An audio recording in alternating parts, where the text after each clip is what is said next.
Bismillahirrahmanirrahim. Alhamdulillah nahmaduhu wa nasta'inuhu wa nastaghfiruh wa na'udzu billahi min shururi anfusina wa min sayyiati a'malina. May yahdihillahu fala mudilla lahu wa may yudlil fala hadiya lahu. Asyhadu an la ilaha illallah wahdahu la syarika lahu wa asyhadu anna Muhammadan abduhu wa rasuluh la nabiyya ba'dah. Allahumma salli wa sallim ala nabiyyina Muhammad wa ala alihi wa sahbihi ajma'in, amma ba'd. Hadirin dan hadirat serta para pemirsa yang saya hormati, Assalamualaikum warahmatullahi wabarakatuh.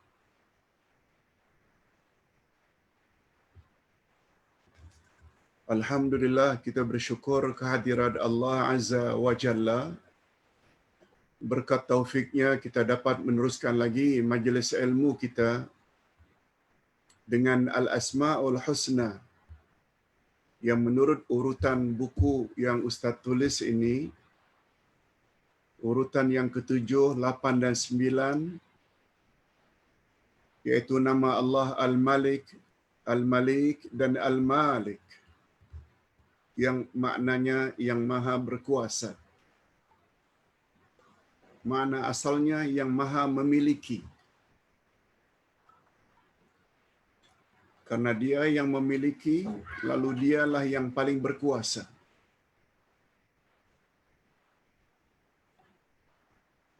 Nah, karena semua nama Allah adalah tauqifiyah.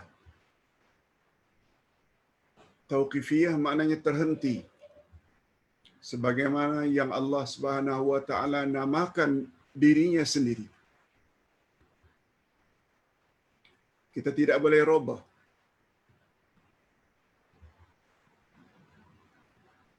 Dan sumber yang kedua atau sumber yang kedua dari hadis Nabi sallallahu alaihi wasallam yang sahih. Dari dua sumber ini saja kita boleh menamakan Allah dengan nama-nama tertentu.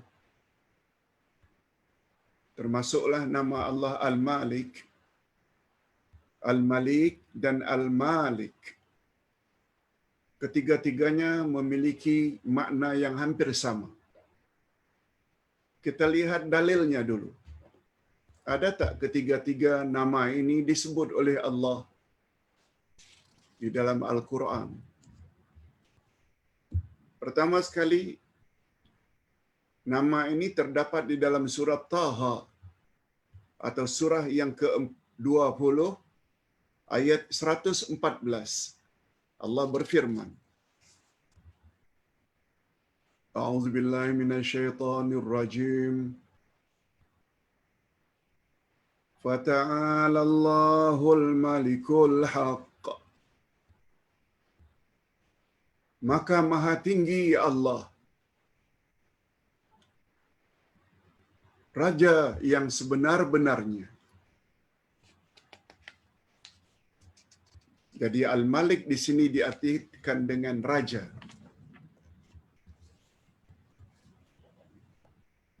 Ayat lain kita boleh dapat dalam surat surat Qamar ayat 54-55. Innal muttaqina fi jannatin wa nahar fi maq'adi sidqin 'inda malikim muqtadar. Fi maq'adi sidqin 'inda malikim muqtadir. Sesungguhnya orang-orang yang bertakwa itu di dalam taman-taman dan sungai-sungai,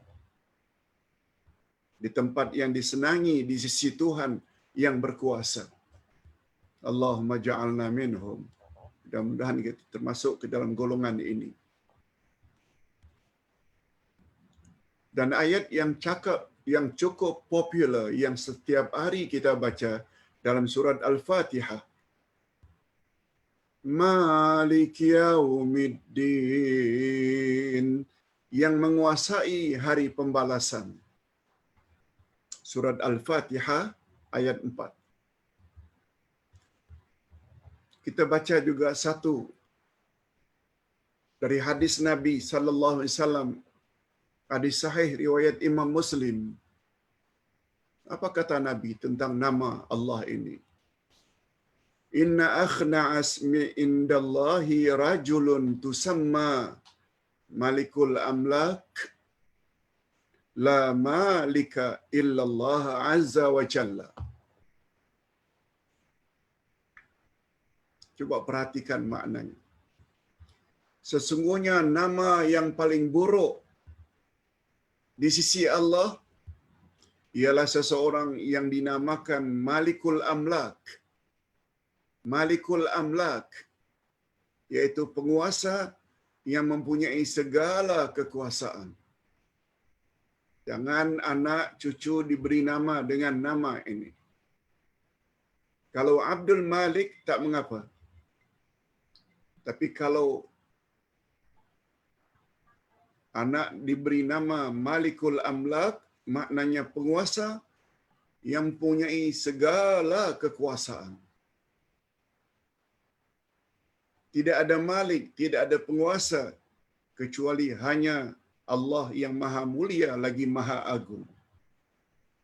Sebab itu bermakna dia telah memberi nama Allah kepada anaknya yang memiliki segala kekuasaan hanya milik Allah.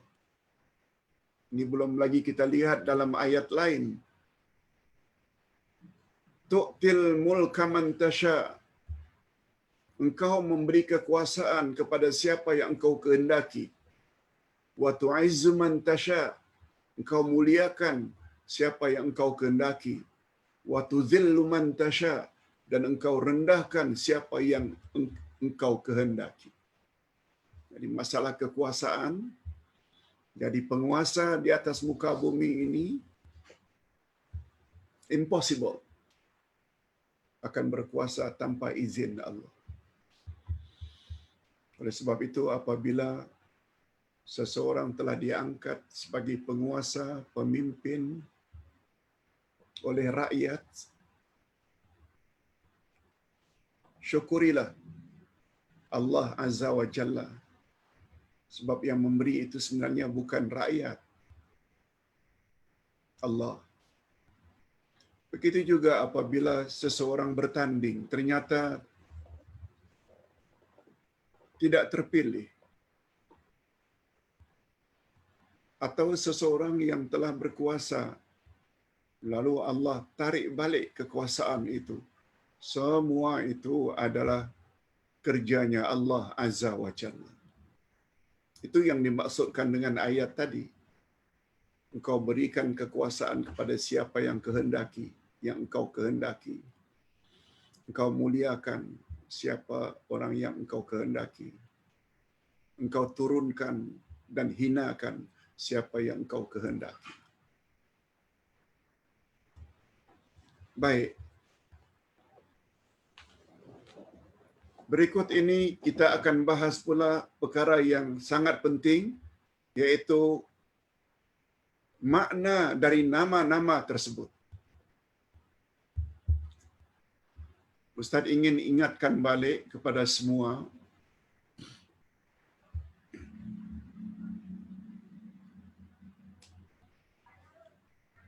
Rasulullah sallallahu alaihi wasallam bersabda dalam hadis sahih riwayat Imam Bukhari dan Imam Muslim, Inna lillahi tis'atan wa tas'ina isma mi'atan illa wahida man ahsaha dakhalal jannah. Allah memiliki 99 nama.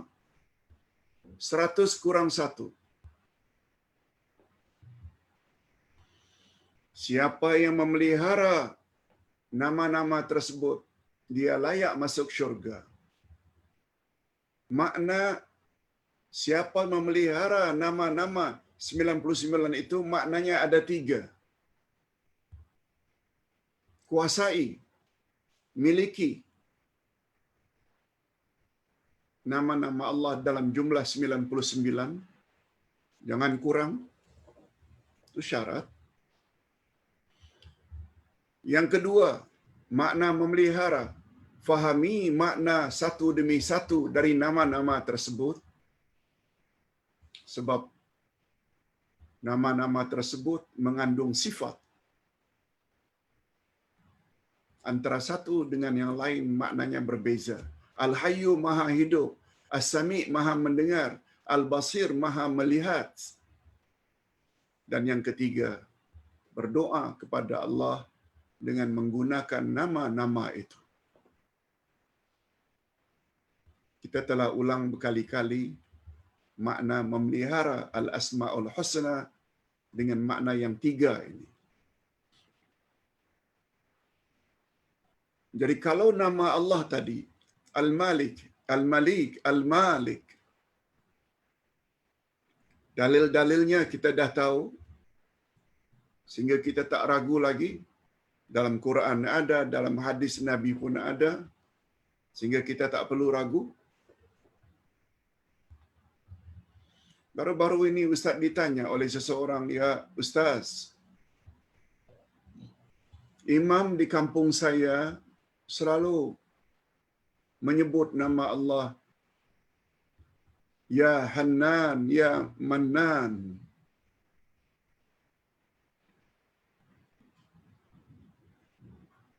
Tolong beri pencerahan Pak Ustaz. Betulkah itu dua nama Allah, Mannan dan Hannan? Jawabnya, Mannan betul, salah satu dari nama Allah. Kita akan sampai nama Allah Mannan, yang maha pemberi nikmat. Tapi Hannan bukan nama Allah. Hannan bukan nama Allah. Jangan Allah dipanggil dengan Ya Hannan. Tidak ada dalam Quran, juga tidak ada di dalam hadis yang sahih nama Allah Hannan. Sebabnya jangan panggil Allah dengan Ya Hannan, tapi Ya Mannan boleh. Okey. Pertama-tama sekali kita ingin jelaskan Malik itu Ustaz, apa maknanya menurut bahasa? Coba tengok. Al-Malik menurut bahasa adalah ihtiwa'u syai' wal qudratu 'ala istibdadiyah an-nafizul amri fi mulki. Yang dalam bahasa kita, kandungan sesuatu, kemampuan untuk menghancurkan, mampu melaksanakan segala urusan di dalam kekuasaannya. Menurut bahasa, demikian kata ulama akidah, makna Al-Malik menurut bahasa. Perbezaan antara tiga nama itu, Ustaz ada sebut di sini, Al-Malik adalah zat yang mempunyai kekuasaan dan mampu berbuat dengan perbuatannya. Allah mampu. Yang kedua, Al-Malik, zat yang mampu melaksanakan dengan perbuatannya dan perintahnya.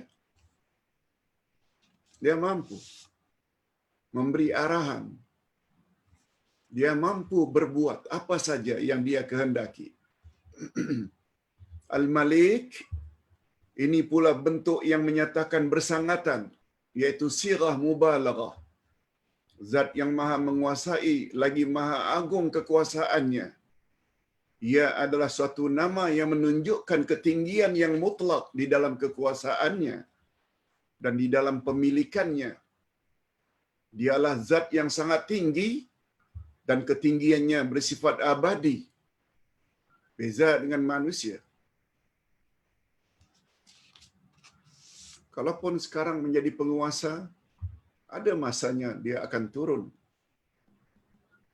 diganti oleh orang lain.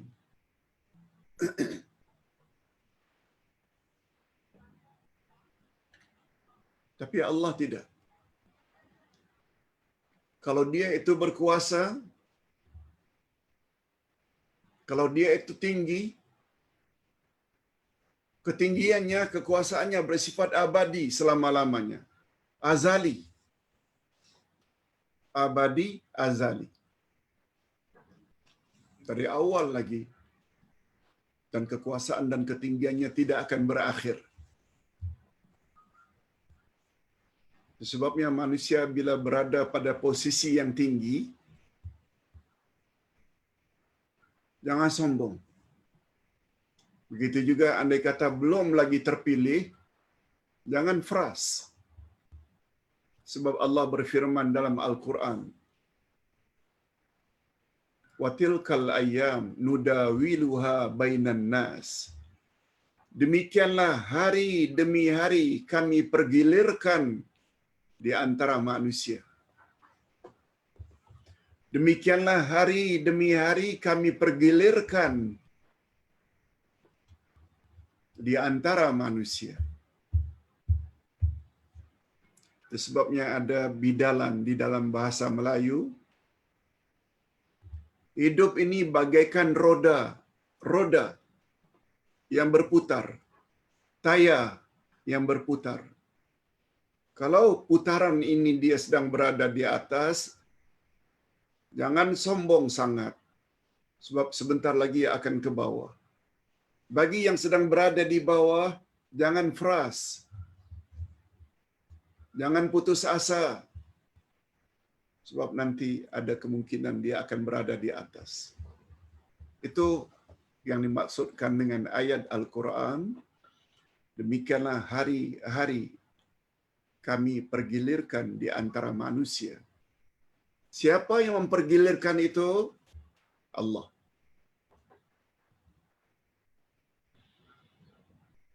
Jadi ketiga-tiga nama Allah ini Al-Malik. Al-Malik, Al-Malik, kepunyaannya segala kekuasaan, kepunyaannya segala pujian, segala urusan hanya terletak di tangannya. Daripadanya sumber segala sesuatu. Dari dia kita datang, itu maksudnya. Kepadanya segala-galanya akan kembali. Bila kita dah mati, kepadanya kita akan kembali mempertanggungjawabkan segala kegiatan dan aktiviti kita dalam hidup. Dari dia kita datang, kepada dia kita akan kembali. Dia bersemayam di atas arasy-Nya. Begitu dia sebut dalam Al-Quran dalam 7 ayat. Anda setuju, tak setuju, wajib akur saja. Dia yang sebut. Ar-Rahmanu 'alal 'arsy istawa. Allah yang Maha Pengasih bersemayam di atas arasy-Nya. Jangan ditakwil-takwil. Oh, tak boleh. Kalau Allah itu dikatakan bersemayam di atas arasy, bermakna kita menyamakan Allah dengan makhluk. Tidak demikian pemahaman para sahabat salafus saleh. Kita hendaklah sifati Allah sebagaimana yang dia sifati. Jangan memandai-mandai, merubah-rubah apa yang Allah katakan tentang dirinya. Begitulah seterusnya. Kita berpindah saja sebab pembahasan pada muka surat 136 ini lebih kurang saja. Cuma perlu dibaca. Selanjutnya Ustaz ingin berpindah ke halaman 137.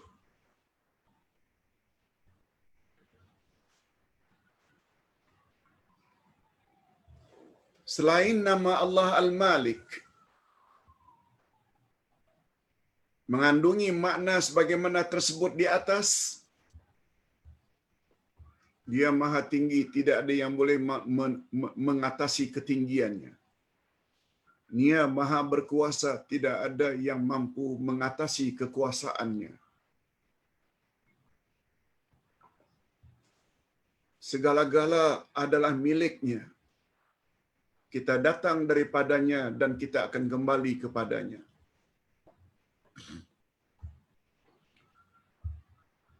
Memahami perkara itu sangat mustahab. Itu sebabnya salah satu daripada definisi Islam itu sendiri disebut oleh Dr. Abdul Karim Zaidan dalam kitabnya Usulud Da'wah. Bagus juga kalau Ustaz sebut di sini.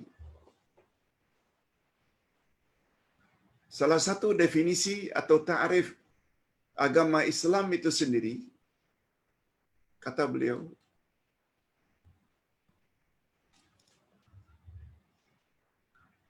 al-ajwibatu sahihah, al-ajwibatu sahihah min salasati as'ilah. Islam ialah jawaban yang tepat lagi jitu terhadap 3 soalan.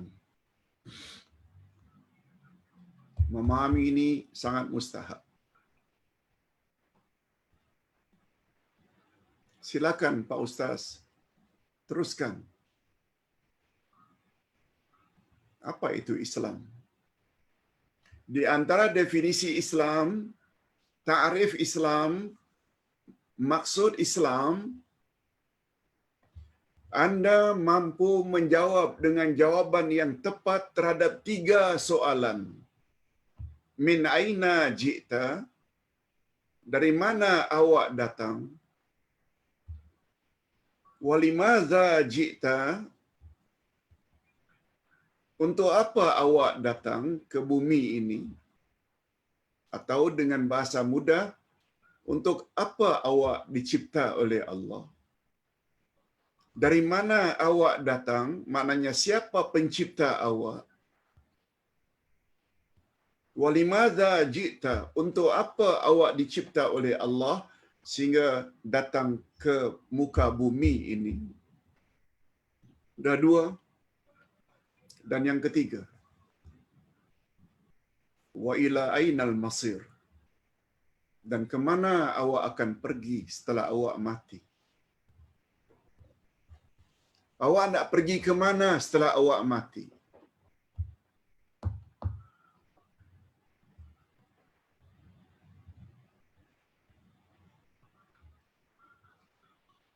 Hadirin dan hadirat serta para pemirsa yang saya hormati, itu dia Islam. Jawaban yang tepat lagi jitu terhadap 3 soalan. Dari mana awak datang? Untuk apa awak datang ke bumi? Dan ke mana awak akan pergi setelah awak mati? Jawablah. Tapi dengan syarat, mesti jawaban yang jitu, yang tepat. Macam mana anda mendapat jawaban yang tepat? Sebab kita tak tahu. Pada asalnya kita ini tak tahu siapa yang cipta kita. Untuk apa kita dicipta olehnya? Kemana kita akan pergi setelah mati? Lagilah tak tahu. Sebab tak seorang pun yang mati balik lagi ke bumi untuk memberitahu kepada kita kemana mereka pergi. Tetapi Allah Subhanahu wa taala yang Maha Pengasih lagi Maha Penyayang dan Maha Adil sebut dalam Al-Quran. Dari mana kita datang? Allah Subhanahu wa taala dalam banyak ayat menyebut bahawa kita ini berasal daripada Allah, datang daripada Allah. Dengan kata lain, kewujudan kita ni Allah yang mengadakan. Sungguh banyak ayat-ayat Quran yang menyebut perkara ini.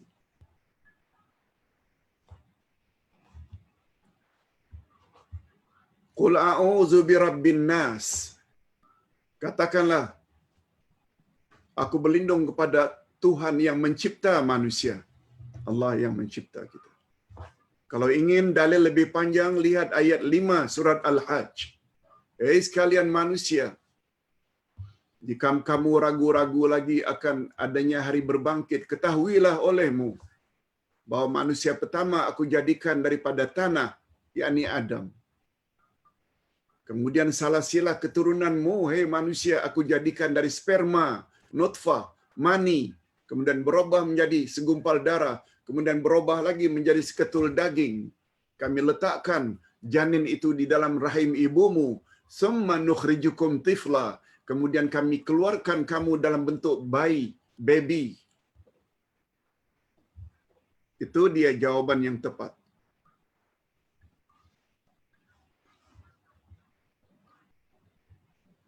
Jangan jawab kita berasal dari monyet, kita berasal dari kera. Itu teori Darwin. Orang Yahudi. Kita kena tahu kita ini dicipta oleh Allah. Lalu untuk apa kamu dicipta? Kita boleh lihat pada ayat 56 Az-Zariyat. Wa ma khalaqtul jinna wal insa illa liya'budun. Kami tidak jadikan engkau, aku tidak jadikan jin dan manusia, melainkan supaya mereka beribadat kepada aku. Matlamat. Kita dicipta untuk beribadat. Ibadat dengan makna patuh dan taat.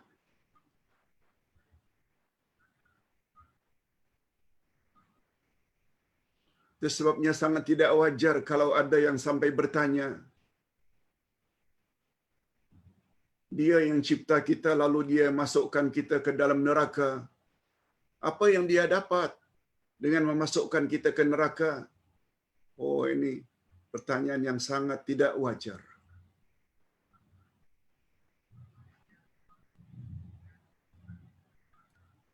Seseorang yang mencipta sesuatu, dialah yang paling tahu untuk apa dia cipta.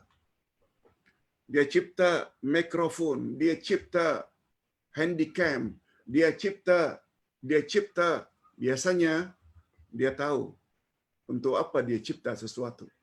Nah, karena kita Allah yang cipta, dia ada tujuan mencipta kita agar kita taat dan patuh beribadat kepadanya, buat suruhannya, jauhi larangannya. Nah, yang terakhir, wa ila ainal masir. Jawab dengan jawaban yang tepat. Kemana kamu akan pergi setelah kamu mati? Ini jawabannya. Di antara makna Malik, dari dia kita berasal. Karena dia milik. Dia memiliki kita. Kita milik dia, yakni Allah. Dan kepadanya kita kembali. Kita boleh lihat pada ayat 155 dari surat Al-Baqarah. Wa basyiris sabirin alladzina idza asabathum musibatun qalu inna lillahi wa inna ilaihi raji'un. Sampaikan, hai Muhammad, berita gembira kepada hamba-hambaku,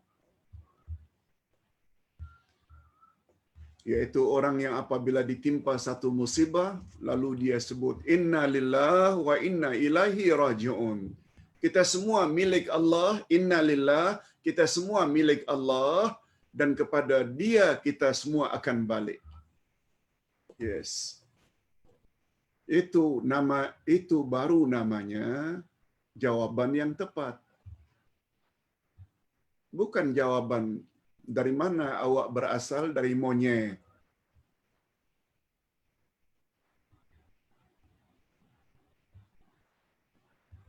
Macam mana dia boleh jawab begitu?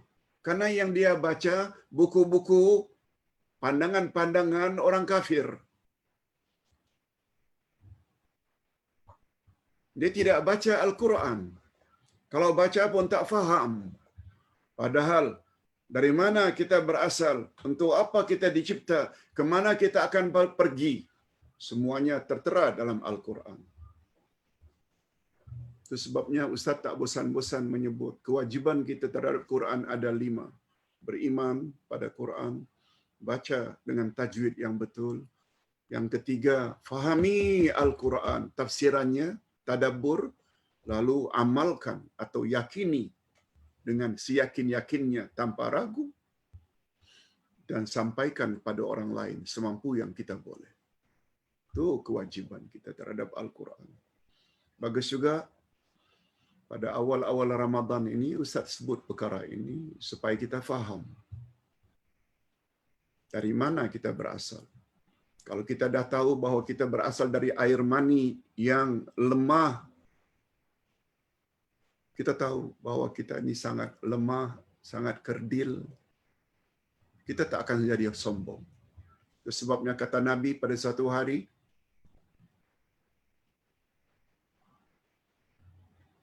wahai sahabat-sahabatku sekalian, kita sebenarnya berasal dari air ini. Kata Nabi, air ini. Lalu Nabi ludah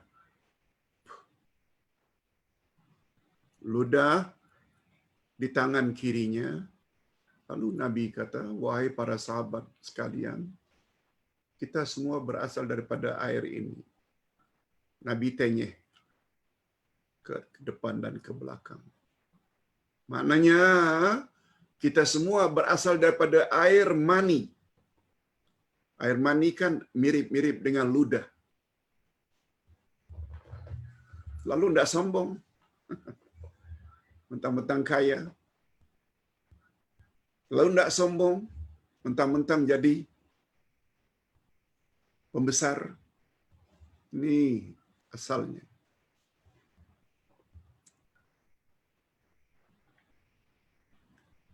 Kita tak akan sombong bila kita faham al-asma'ul husna.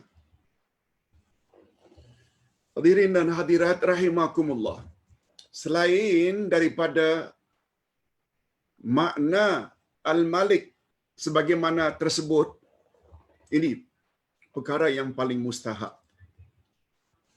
Selain nama Allah mengandungi makna sebagaimana disebut di atas, namanya juga mencakupi beberapa makna berikut. Ini dia. Ada beberapa makna berikut. Ada 4.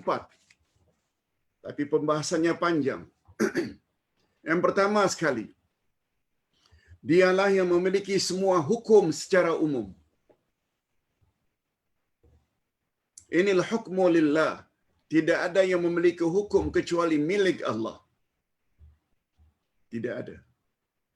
Menetapkan sesuatu itu adalah kerjanya Allah. Nah, secara ringkas,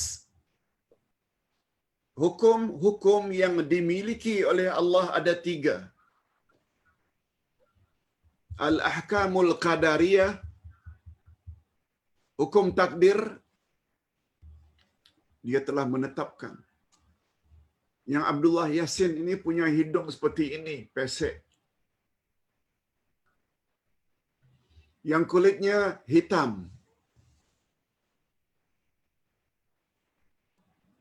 Orangnya macam ini.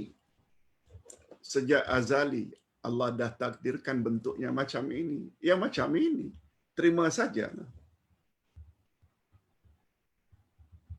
Itu sebabnya kalau ada orang yang handsome, cantik jelita, jangan sombong sangat.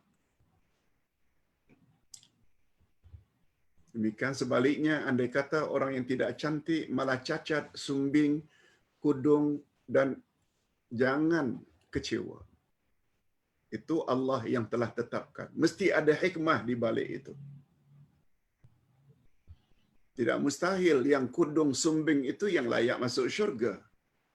Sedangkan yang cantik, bangga dengan kecantikannya, yang ditegur sedikit, malah bersedia untuk keluar dari Islam. Na'udzubillahi min dzalik. dijadikannya lelaki, reda dengan laki-laki, dijadikan perempuan reda. Itu maknanya al-ahkamul qadariyah. Diciptanya dalam keadaan ekonominya sederhana, tidak terlalu kaya, tidak terlalu miskin. Reda. Yang kedua, al-ahkamu syar'iyah. Ini yang paling mustahak. Hukum hakam agama, dia yang menentukan ini halal, ini haram, ini wajib, ini sunat, ini makruh.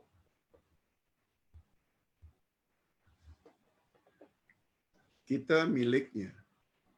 Dia tidak tentukan hukumnya begini, begini, begini untuk setiap orang. Ada hukum yang bersifatnya am, ada hukum yang bersifatnya khas. Reda saja. Reda saja.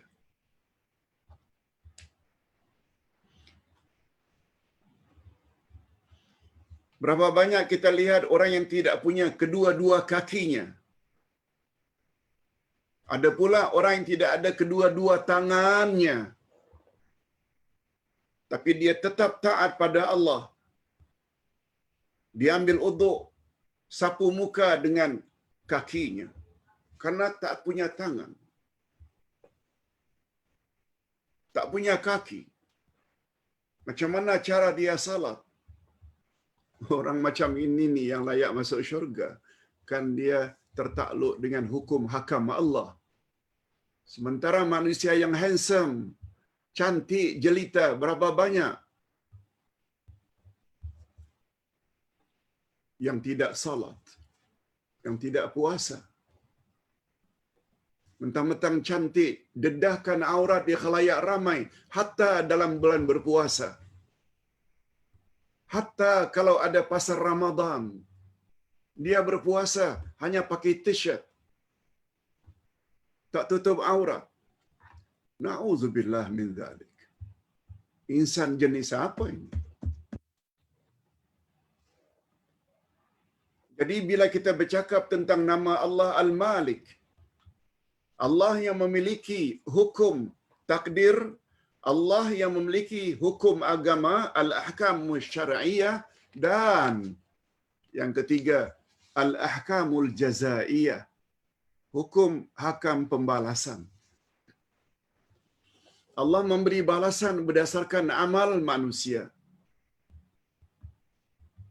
Dia sihat ke, dia sakit ke, dia insan yang sempurna, dia insan yang cacat. Dengar sabda Nabi. Hadis sahih riwayat Imam Muslim. Inna Allah la yanzuru ila suwarikum wa amwalikum. Sesungguhnya Allah tidak lihat pada rupamu, suwarikum, surah, picture. Allah tidak lihat gambar, Allah tidak lihat wajahmu. Allah juga tidak lihat hartamu. Walakin Allah yanzuru ila qulubikum wa a'malikum. Tapi Allah lihat hatimu, ada iman atau tidak, ikhlas atau tidak.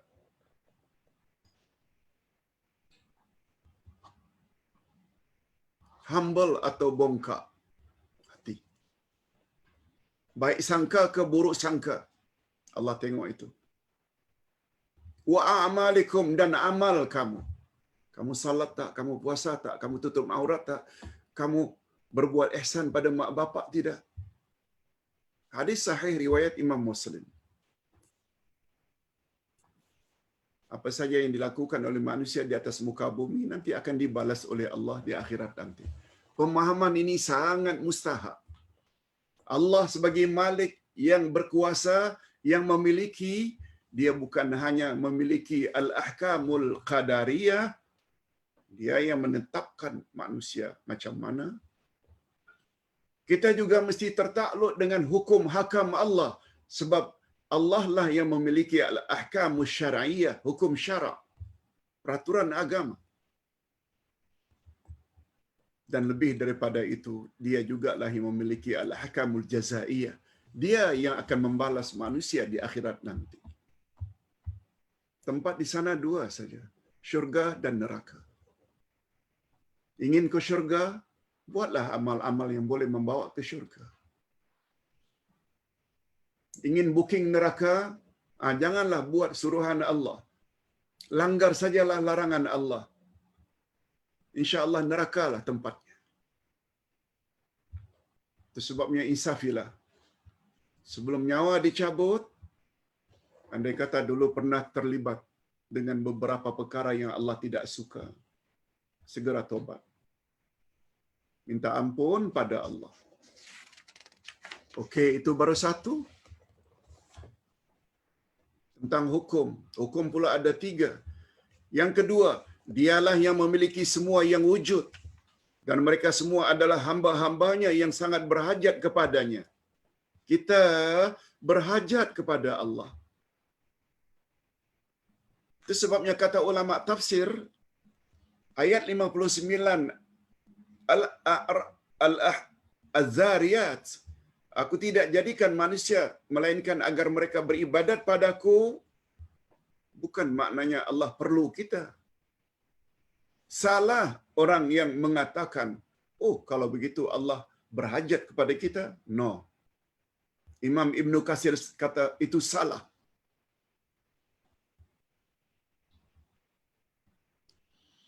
Allah Subhanahu wa taala cipta kita di atas muka bumi agar beribadat kepadanya, maksudnya agar kita tunduk, patuh, memohon pertolongan kepadanya. Yes. Sebagaimana kandungan surat Al-Fatihah, iyyaka na'budu wa iyyaka nasta'in. Hanya pada Engkau kami beribadat dan hanya kepada Engkau kami memohon pertolongan. Ayat itu bukan sembarang ayat. Abdullah bin Mas'ud ketika ditanya, wahai Abdullah bin Mas'ud, kalau inti Al-Quran itu semuanya terdapat pada surat Al-Fatihah, apa pulakah inti dari surat Al-Fatihah? Abdullah bin Mas'ud menjawab, inti Quran dalam Al-Fatihah. Inti Al-Fatihah, iyyaka na'budu wa iyyaka nasta'in. Hanya kepada Engkau kami beribadat dan hanya kepada Engkau kami memohon pertolongan. Maknanya, tanpa pertolongan Allah, kita tidak akan mampu beribadat dan taat kepadanya. Sebabnya dalam bulan Ramadan, banyak doa memohon pada Allah.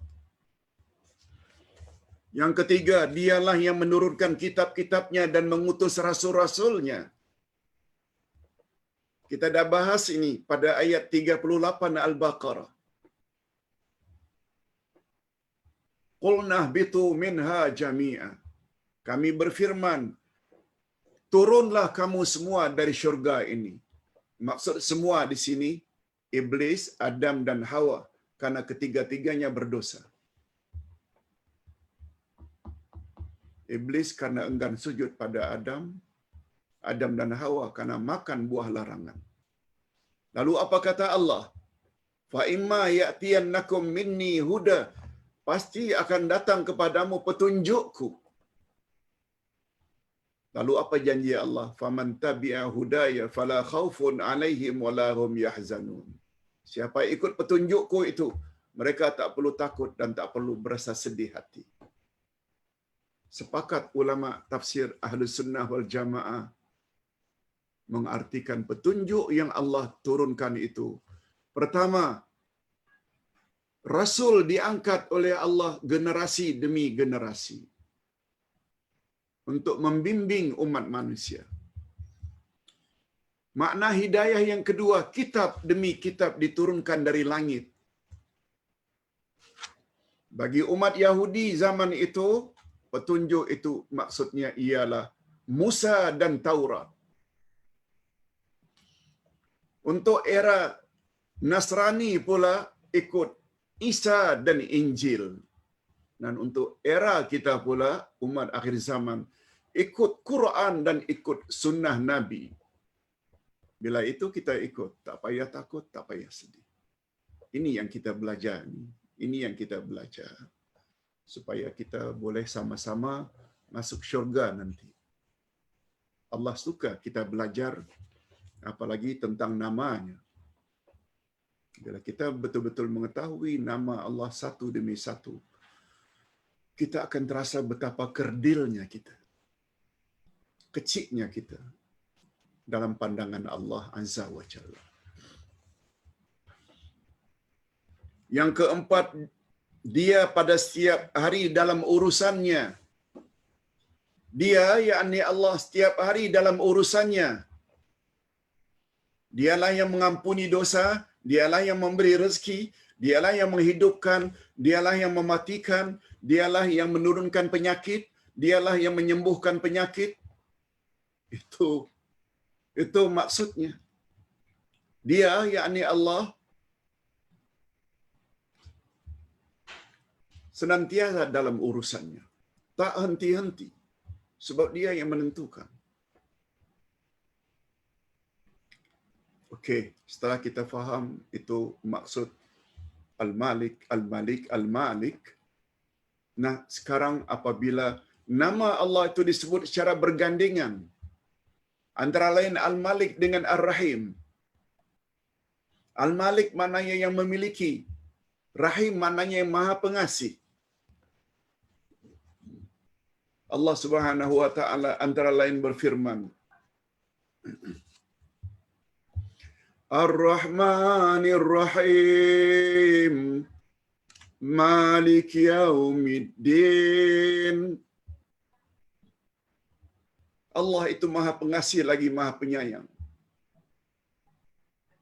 Allah itu memiliki atau yang paling berkuasa pada hari pembalasan. Mengapa ada gandengan ini? Sepintas lalu, kalau Ustaz boleh sebutkan secara bebas, walaupun segala-galanya milik Allah, termasuk diri kita. Semua alam milik Allah. Alam flora, alam tumbuh-tumbuhan, alam fauna, alam binatang, alam jin, alam malaikat, alam barzah, alam akhirat, alam dunia, semuanya milik Allah. Lalu Allah sebut, Allah yang memiliki hari pembalasan. Tidak ada yang boleh berbuat apa-apa tanpa izin Allah. Lihat, nampak betapa tingginya kuasa Allah di akhirat nanti. Dia yang menentukan siapa masuk syurga dan siapa masuk neraka.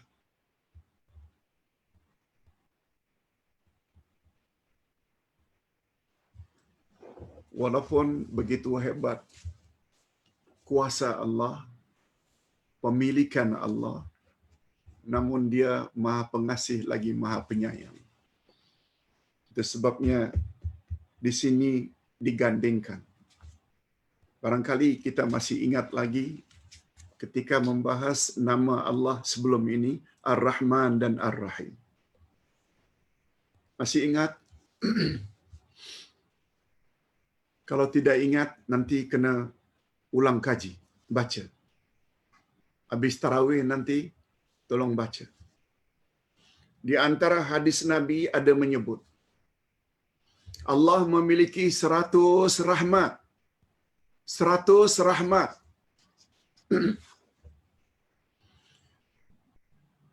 Baru satu rahmat Allah dari 100 itu, baru satu saja Allah turunkan ke permukaan bumi. Dari pecahan rahmat yang satu itulah berkasih sayang antara suami dengan isteri, isteri dengan suami, ibu bapa pada anak cucu pada ibu bapa. Guru sayang pada murid-muridnya. Murid-muridnya sayang pada gurunya.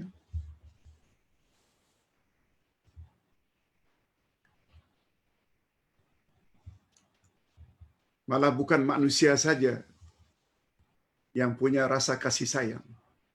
Sampai kata Nabi, Allah memiliki 100 cabang rahmat. baru satu saja rahmatnya diturunkan ke permukaan bumi, yang dengannya makhluk saling sayang menyayangi. Sehingga, apa kata Nabi? Kuda yang baru melahirkan babynya di kandang yang sempit, sanggup mengangkat satu kakinya karena bimbang terpijak babynya. Diangkat. Letih mengangkat ni, letih. Ibu kita tak tidur malam. Kita yang sebentar-sebentar menangis. Tak nyenyak tidurnya. Mak bapak pergi ke laut sebagai nelayan mencari rezeki untuk menyara anak di rumah. Semuanya itu mereka lakukan penuh dengan kasih sayang.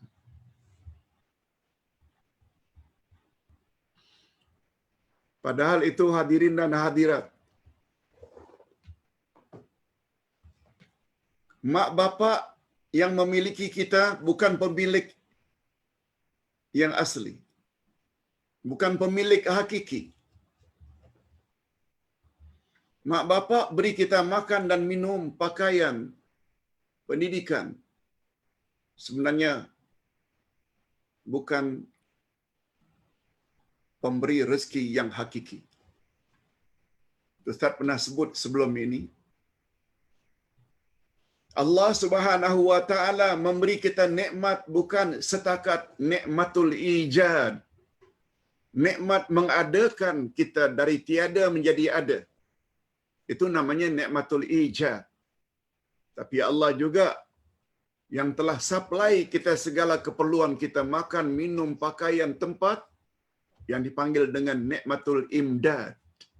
Nikmatul ijad, nikmatul imdad. Mak bapak hanya penyebab saja kita zahir keluar dari perut ibu.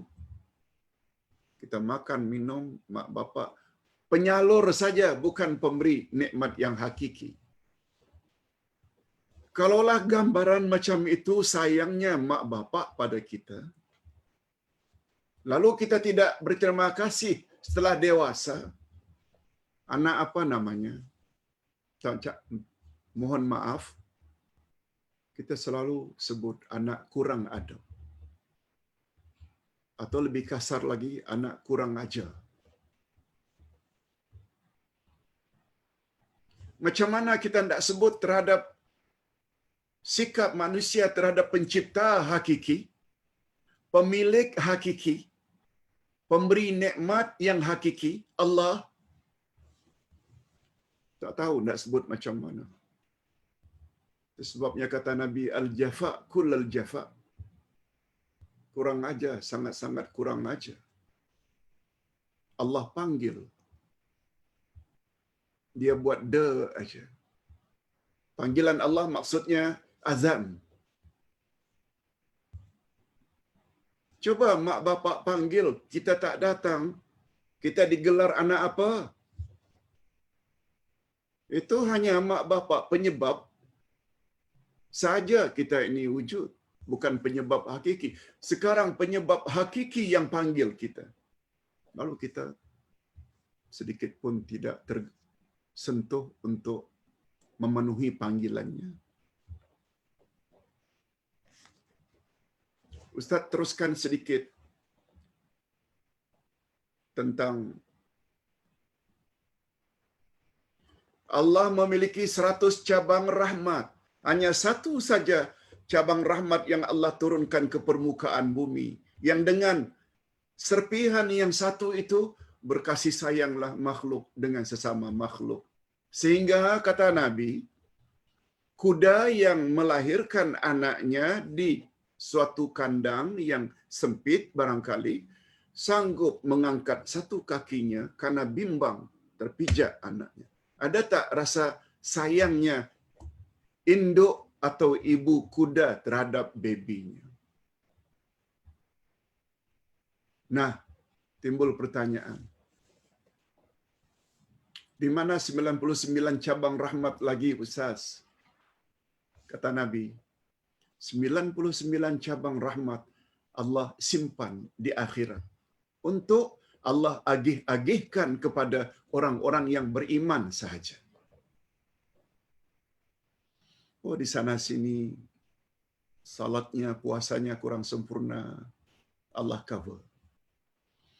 Di sana sini dia ada buat dosa, selagi dosa itu bukan syirik, Allah maafkan. Semuanya itu Allah akan agih-agihkan. Di sini rahasianya mengapa setelah Ar-Rahman dan Ar-Rahim muncul nama Allah Malik Yaumiddin. Allahu Akbar. Sudahlah setiap nama Allah itu punya makna yang hebat. Bila dia digandingkan dengan nama Allah yang lain, lagi hebat. Bertambah-tambah hebatnya. Okey. Kita pindah lagi kehebatan nama-nama ini. Lihat muka surat 141. Kita ada masa 5 minit lagi ya. Ustaz tadi terlambat 5 minit. Di antara kehebatan nama-nama Allah Al-Malik, Al-Malik, Al-Malik dapat kita lihat dan ketahui dengan jelas dan nyata seperti beberapa contoh di bawah ini. Pertama, kekuasaan Allah dikaitkan dengan pujian.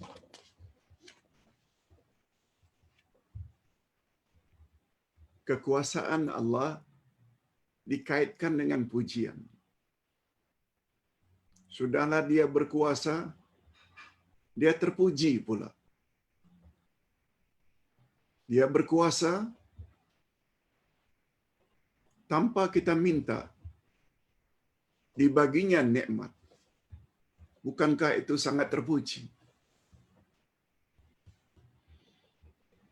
Oleh sebab itu kalau Allah SWT memuji dirinya, jangan tanya, mengapa Allah memuji dirinya?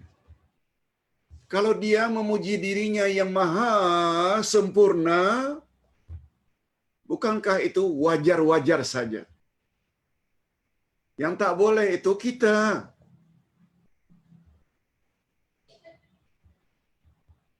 Serba kekurangan ini. Memuji diri. Jangankan berak, jangan kencing, baunya na'udzubillah. Keringat saja, lebih-lebih lagi yang keluar dari bawah ketiak. Baunya na'udzubillah. Makhluk macam ini tidak puji diri. Awak cantik jelita macam mana pun, najis awak tetap busuk baunya. Awak cantik macam mana pun, sehari dua bila mati masuk dalam kubur, jadi tengkorak, semuanya akan hancur kecantikan. Orang macam itu tidak dipuji. Kalau Allah memuji dirinya karena dia serba sempurna, malah dibalik pujian Allah, kita dapat faedah. Apa kata Nabi dalam satu hadis?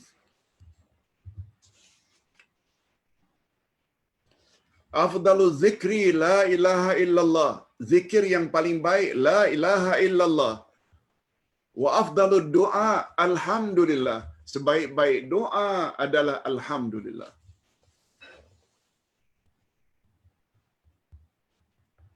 Nabi bersabda lagi, alhamdulillahi tamla'ul mizan. Sekali awak sebut alhamdulillah, ganjarannya memenuhi timbangan amal baikmu di akhirat nanti. Sekali. Macam mana kalau 2 kali, 3 kali? Alhamdulillah tamla'ul mizan. Kamu sebut sekali alhamdulillah, penuh timbangan amal baikmu. Jadi kita memuji Allah bukan untuk Allah. Maksudnya, Allah itu kita puji ke tidak akan menambah ketinggian derajatnya.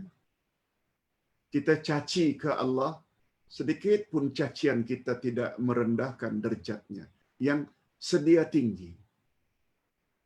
Sebenarnya pujian kita kepada Allah untuk diri kita juga pulangannya. Fahami ini. Fahami ini. Sebabnya jangan sombong pada Allah Azza wa Jalla.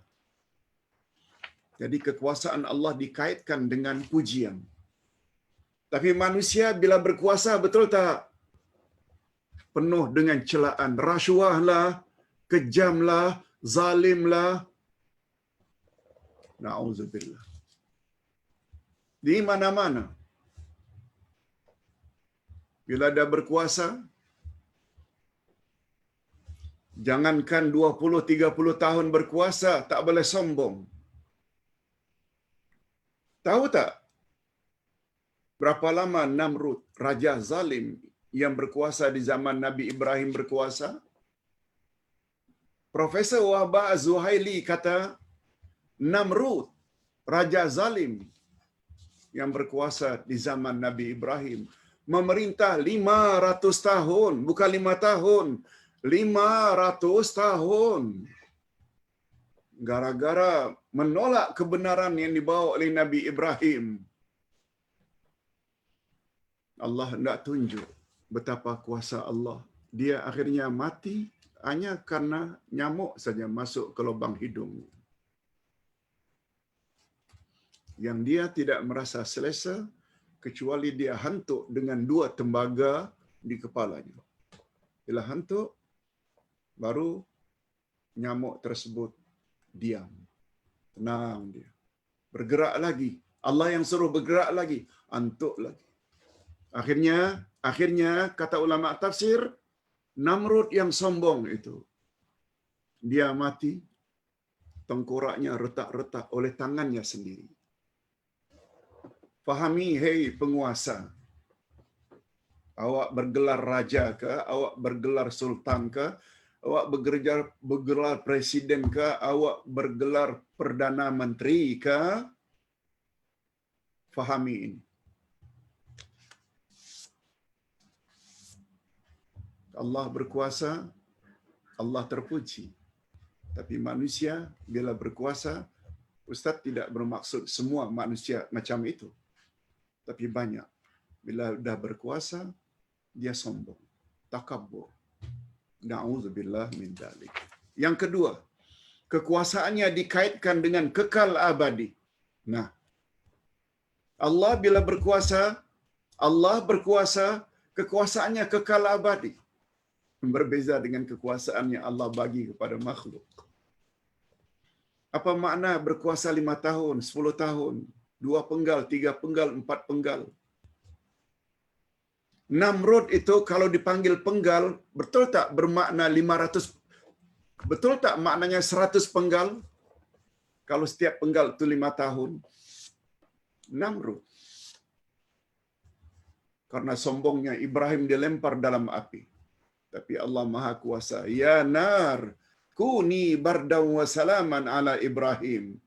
Begitu Ibrahim dilempar ke dalam api oleh Namrud, raja yang zalim, Allah arahkan pada api. Ya nar, hai api, sejuklah kamu, dinginlah kamu, dan selamatkan Ibrahim.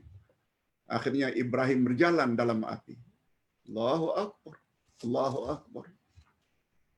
Nah, yang terakhir, kesan beriman kepada nama Allah Al-Malik. Al-Malik, Al-Malik.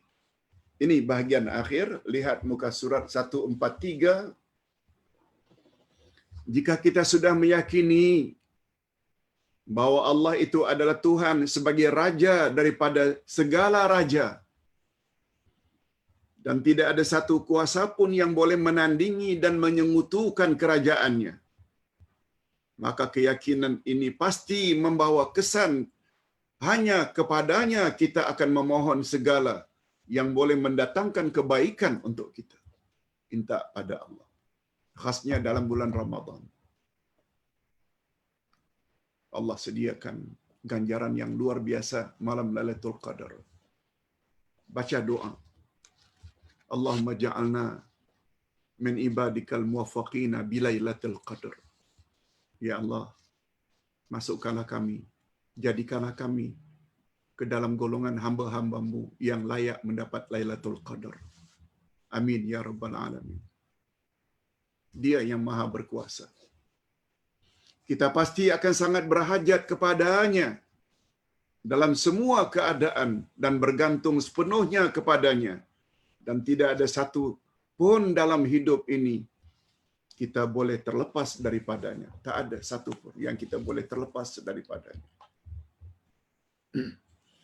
Itu sebabnya hendak menulis Bismillah, hendak makan Bismillah, hendak minum Bismillah, hendak memakai pakaian Bismillah, hendak keluar rumah Bismillah. Apa makna Bismillah? Secara literalnya dengan nama Allah. Itu literal translation. Tapi bagi kita yang belajar tafsir, ba di situ adalah lil isti'anah. Lil isti'anah maknanya ba yang bermakna dengan maksud memohon pertolongan. Isti'anah, nasta'in. Dengan pertolongan-Mu ya Allah aku tulis buku ini. Bismillah. Dengan pertolongan-Mu ya Allah aku makan. Nanti bila berbuka jangan lupa Bismillah. Sebab tangan menggerak bawa ke mulut makanan. Nerve bibir berfunction, punya function dapat membuka mulut, mengunyah, menelan. Nerve tersebut milik Allah. Itu sebabnya orang yang sakit, kadang-kadang kita dan dia sendiri ingin minum, kita kasih minum. Kadang-kadang meleleh. Nerve Allah tidak fungsikan. Semua ini. Di situ rahasianya mengapa setiap amal-amal baik awali dengan Bismillah. Dengan makna, dengan pertolongan-Mu ya Allah, baru aku dapat lakukan kerja ini, kerja itu. Kita akhiri dengan doa. Alhamdulillahirabbil alamin. Wassalatu wassalamu ala asyrafil anbiya'i wal mursalin wa ala alihi wa sahbihi ajma'in. Ya Allah ya Tuhan kami, melalui kajian kami pada hari ini tentang nama-Mu Malik, Malik dan Malik. Sangat banyak pengajaran yang dapat kami ambil ya Allah. Begitu hebat kekuasaan-Mu. Begitu hebat ketinggian-Mu yang bersifat abadi. Oleh sebab itu kami hamba-Mu yang lemah ini, dalam usaha kami untuk mematuhi-Mu, terdapat di sana sini kekurangan. Mohon ya Allah, Engkau terima jugalah. Rabbana taqabbal minna du'aana wa salatana wa siyamana wa qiyamana wa takhashu'ana wa ta'abudana wa tammim taqsirana ya Allah ya Arhamar Rahimin. Ya Allah terimalah doa kami. Ya Allah terimalah salat kami, puasa kami, doa kami. Dan ampunkanlah andai kata terdapat kekurangan-kekurangan kami birahmatika ya Arhamar Rahimin. Allahumma ja'alna min ibadikal muwaffaqina bilailatul qadar. Ya Allah, masukkanlah kami ke dalam golongan hamba-hamba-Mu yang akan mendapat malam Lailatul Qadar. Wa sallallahu ala nabiyyina Muhammad wa ala alihi wa sahbihi ajma'in. Walhamdulillahirabbil alamin. Subhanakallahumma wa bihamdik asyhadu an la ilaha illa anta astaghfiruka wa atubu ilaik. Assalamualaikum warahmatullahi wabarakatuh.